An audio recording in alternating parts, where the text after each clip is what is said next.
各位观众朋友，大家好，欢迎收看今天晚上的恐怖怪谈。今天晚上我介绍谁知道哪一个人的恐怖经历又发生在世界上哪一个角落呢？今天这一则怪谈我必须说还蛮有趣的，为什么呢？其实它是发生在学校，它的背景发生在学校。其实大家还记不记得我前一阵子有去拍一个学校，那学校其实也让我碰到一些奇怪的事情。深山的学校，虽然那个地方真的还蛮恐怖的，可是我还蛮喜欢那地方的，因为夏天去，晚上那边真的非常的凉。好，那这是题外话。好，那说到学校的话，我相信大家多多少少都有听说过一些校园的怪谈吧，像说什么校园的7大不可思议啊等等之类，或者是说我们学校以前的土地是乱葬岗啊，我们的学校就盖在乱葬岗的上面，诸此之类的传说，非常非常的多，不是吗？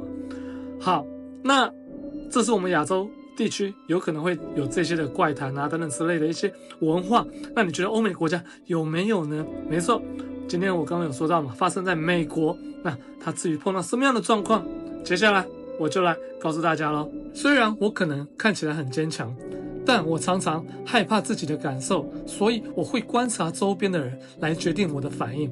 我的想象力非常的丰富，能够把自己吓得半死，这点在其他贴文当中也承认过。这次发生的事情真的把我吓得半死，但当下我并没有允许自己出声承认那是什么。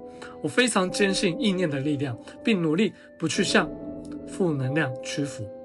这有点像是清醒时把头埋在被子里，希望当怪物从床底下爬出来的时候，它能自己消失。感谢你花时间阅读这篇文章。与我分享给各位 YGS 读者的大多数故事不同，这件事情没有任何我能通过别人看到或经历过的事来证明给自己，但它至今仍让我感到最害怕。昨晚一想到它，我仍然感到害怕，吓得睡不着觉。请原谅这篇文章相当的长，为了保护隐私，地点、人名我会保密，希望我能解释得清楚。当我父母搬到犹他州一个很小的沙漠基地小镇时，我已经长大了。这故事让我感到很丢脸，因为我当时害怕的不敢行动或做出任何的反应。我妈妈在那所建于50或60年代的公立小学担任了23年的图书馆管理员，主体建筑是 H 型的，外面还有一些组合式的教室、行政办公室、员工宿舍室、休息室、体育馆和餐厅都在前门，也就是南入口的走廊，位于 H 型的中央横杠上。我妈妈的图书馆就在那条横杠上，在 H 型下的腿或东南翼的外侧，走过几个门就到了。每条走廊尽头都有自动上锁的仅供逃生的防火门，可以使用，但不能卡住不关，否则会触发警报。我妈妈退休的第2年，整个校园就被拆除了。我不知道新的学校是否建在原址。作为访客，我总是从前门进去到办公室。我可能去过餐厅1次，但我从未真正走过从办公室转弯去我妈妈图书馆的那条走廊。白天我进去过那个侧翼的一些教室和教职员工休息室。我只在课堂时间去过我妈妈小图书馆几次，那里有一条阅读笼和一个真人大小的受欢迎虚构角色的雕像。我个人不喜欢这个奇特又可爱的雕像，但我妈妈会和他说话，并在节日上为他穿上衣服。当然，小孩子也很喜欢他，即使在他自己的图书馆里，我也总觉得自己格格不入。有一次，我去那里看我嫂子打扮成大红狗参加书展，快乐的回忆，快乐的回忆。我把这栋建筑普遍不喜欢的原因归咎于它总是散发着邋遢小屁孩和腐烂木头的味道。抱歉，献给那些喜欢孩子的人，但他们确实会留下味道。我不喜欢这所学校的感觉，但耸耸肩，把它当作没什么。美国西部的许多公立学校都是扁平朴素、粉刷过的混凝土砖建筑。走廊上方有室内窗户，开放式的格局让你可以在外面对面的侧翼看到大部分的走廊和教室。我小时候上过所有小学，看起来都或多或少的让人感到沮丧。他们中有许多在我年轻时也给我同样令人不快的熟悉的拥挤却又空荡荡的旧感觉，所以没什么大不了的。在我童年贫穷的农村地区，我去过一些学校更大更老更让人毛骨悚然，而我从来没有在天黑后独自去过任何一所学校。我妈妈退休时，我从西岸飞过来帮她清理图书馆和整理藏书。她很难丢掉任何东西，我飞过来帮助她在最后期限前清空。我爱我的妈妈，我也爱囤积书籍，但我是非常努力的推动她只能保留能留下的，其他的都不要了。我曾在二手书店里工作过，所以习惯处理淘汰品的薪水。我们装满了许多箱要捐赠的书，走廊外堆满了书，我们也必须把垃圾堆在那里。如果我们出去倒垃圾，就会被锁在外面，而管理员去度假了。我妈妈担心她回来时会对走廊那一堆堆的垃圾袋和回收物有什么样不好的反应。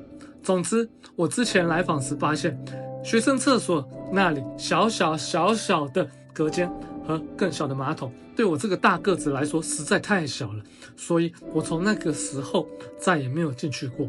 直到那个夏天的某天，我需要垃圾袋来帮我妈打扫时，我才第一次进入男生那边的厕所。管理员的储藏室就在男生厕所门口的里面。因为我当过清洁工，我习惯在进入男厕所时出声提醒我是一位女性。这些厕所没有门，彼此相邻，就在入口走廊和我妈妈那个侧翼的交界处，与员工休息室相对。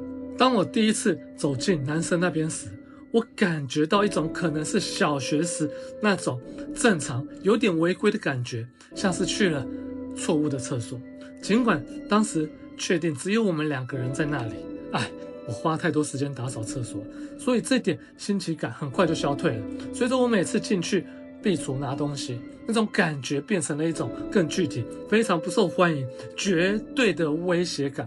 有某种不好的东西正在监视我，并潜伏在我附近。最终，我只是抓了一堆东西，决定不再进去了。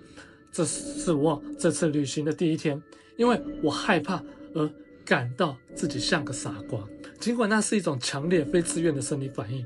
第一天晚上，我们待到7点左右，天还没有黑。妈妈说她想在9点前离开，我以为这是学校的规定。第二天是星期五，我们几乎没时间赶上最后的期限。下午3、4点后，我们再次成为整所学校里唯一的人。当我发现除了他的图书馆的珍藏之外，我们还需要清理2个大型储藏室时，我对我可爱的妈妈有点不耐烦了。这些没人用的地方位于厕所的对面走廊，在教职员工休息室和办公室区域之间。我让妈妈去含泪整理一堆零散的东西，而我开始基本上是把20年来的节日和书展的装饰品丢掉或回收。整个过程我非常清楚地意识到，我不是独自一人，我工作得尽可能快，尽可能安静。我可不想天黑后还待在走廊或那些储藏室里，绝对不想。那种潜伏的感觉变得更加的强烈，更不想。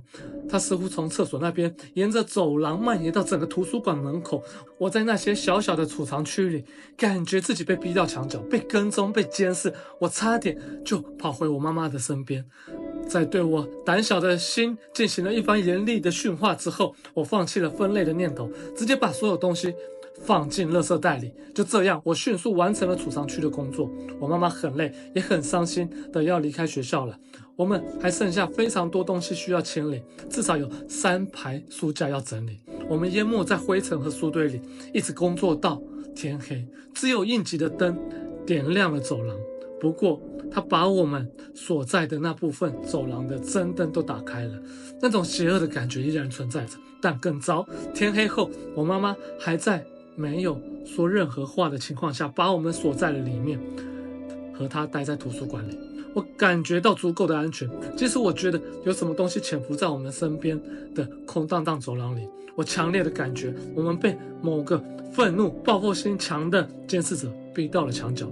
最终，妈妈说她想回家了。我看了看我的手表，才晚上8点，我们还剩1个小时啊。所以我说我们应该再加把劲，我们的任务即将完成了，我们努力工作，设法整理或清除所有相关的物品，剩下要做的就是装载一些个人的物品和要捐赠的东西带走。我们决定第二天再做，因为车已经满了，至少他可以在交还钥匙前及时完成学区的待办清单。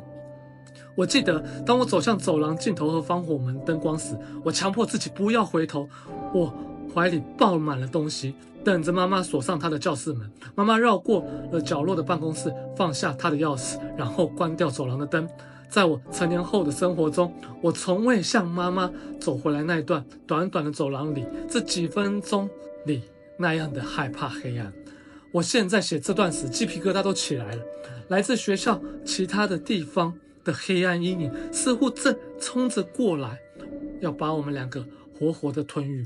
我的意思是，我能用我的身体的每一寸肌肤感受到有某个东西或许多东西正在愤怒的真实的存在着，就像是掠食者就在你身边，即将吞噬你的屁股，快跑吧！那种生理上动物般的确定感。我妈妈疲惫的缓缓地朝我走过来，我努力保持冷静，不尖叫，什么都看不见，什么也听不见。我感觉如果我表现出一点点恐惧或承认他们的存在，我和我妈妈都会完蛋。我妈妈是个硬骨头，但她退休和清理藏书时让她情绪不稳。我还因为丢掉了一些东西让她更难过，那些东西是她刚刚在转角处找到的，所以我什么也没说，也没尖叫着跑出去。我们离开了检查身后的门，然后挤进了车里，因为我也累了，而且我看了太多电影，我只是甩开了那种恐怖电影的感觉。老实说，我在犹他州去的每个地方都有某种程度的恐怖烂能量。我不想抱怨，也不想吓我妈妈，我只是很高兴任务完成了，而且我也不想承认我有多胆小。我妈妈说了关于她希望还有餐厅开着的话，我才意识到我的手表是太平洋时间，所以我们晚上11点半左右离开学校的，而不是我以为的9点半。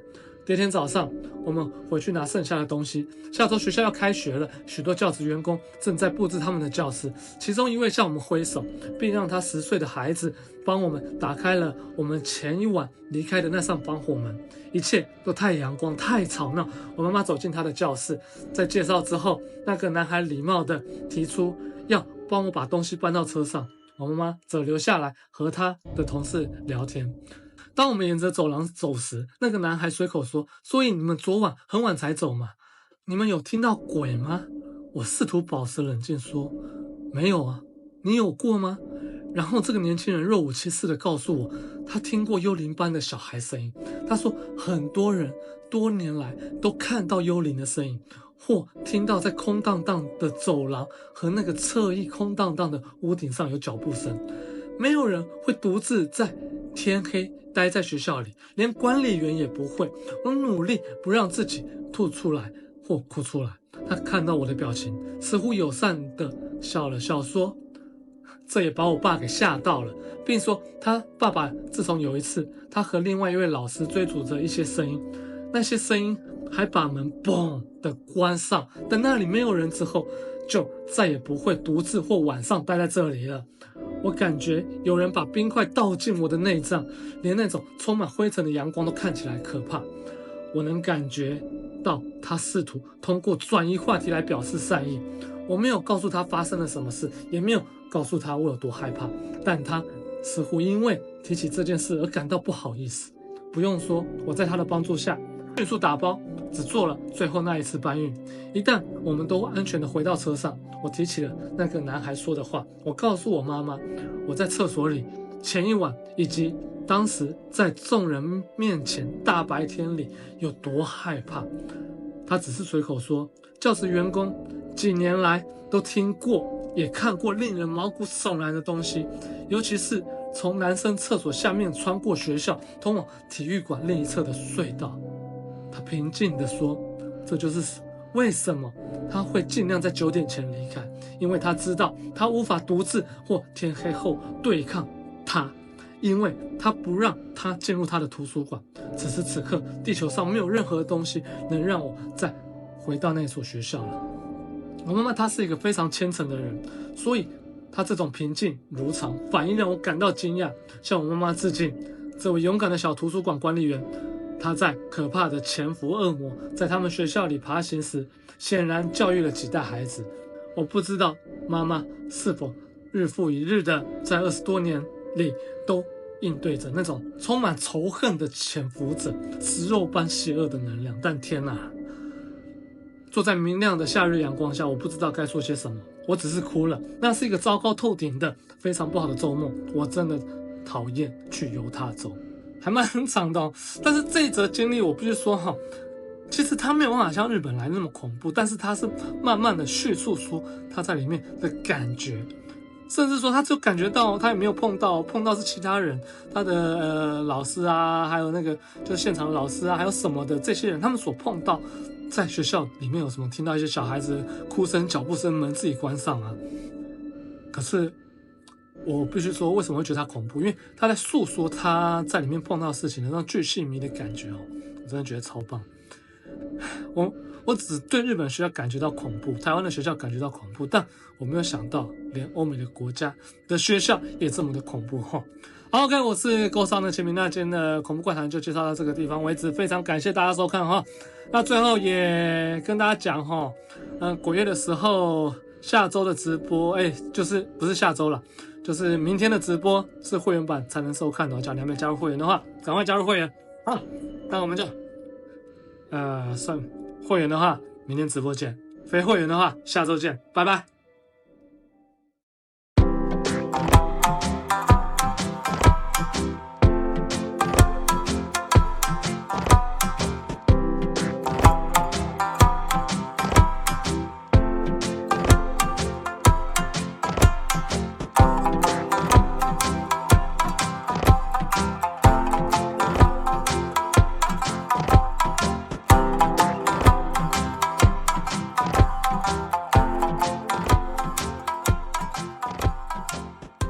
이어서서